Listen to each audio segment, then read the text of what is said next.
네, 120억 원대 전세 사기 혐의로 구속이 된 이른바 건축왕 사건 피해자가 숨진 채 발견됐습니다. 자택에서는 정부 대책에 실망했다는 내용의 유서가 발견됐습니다. 취재기자 연결해 자세한 내용 알아보겠습니다. 안동준 기자.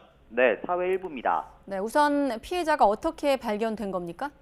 네, 건축왕의 전세 사기 피해자 30대 남성 A씨가 숨진 채 발견된 건 그제 오후 5시 40분쯤이었습니다. A씨의 지인이 연락이 닿지 않는 A씨를 이상하게 여겨 집에 찾아갔다가 발견해 경찰에 신고한 겁니다. A씨가 살고 있는 빌라는 인천 미추홀구에 위치해 있는데요. 이른바 건축왕으로 알려진 남모씨가 차명으로 소유하고 있던 빌라인 것으로 알려졌습니다. A씨는 재작년 전세금 7천만 원을 내고 이 빌라에 입주한 것으로 알려졌는데요.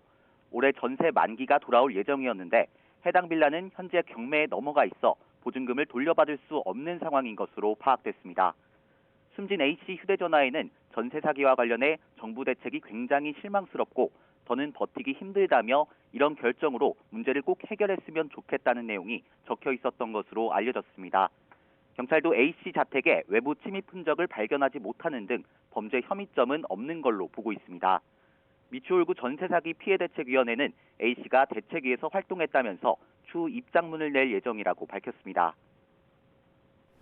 건축왕 남모 씨 최근 구속 수사 받고 있는데 어떤 혐의 받고 있는지도 짚어주시죠. 네, 이른바 건축왕으로 불리는 60대 남모 씨는 인천 미추홀구 일대에 2,700채가 넘는 아파트와 오피스텔을 차명으로 소유한 것으로 파악됐습니다.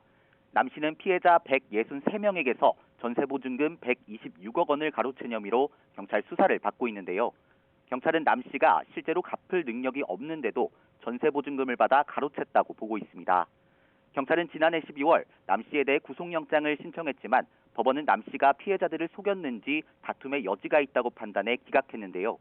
이후 경찰은 지난해 상반기 남 씨 건물들이 연달아 경매에 붙여진 이후 체결된 계약들은 사기 혐의가 분명하다고 보고 피해자와 피해액을 줄여 다시 영장을 신청했고 남 씨는 결국 구속됐습니다. 남 씨 측은 부동산 자산이 부채보다 많은 상황이라면서 부동산을 팔고 남 씨의 사재도 내놓아 빚을 정리하겠다는 해명을 내놨는데요. 경찰은 남 씨 측이 지난해 상반기 이전에 맺은 전세 계약도 사기 혐의를 적용할 수 있을 것으로 보고 수사를 이어가고 있습니다. 지금까지 사회일부에서 YTN 안동준입니다.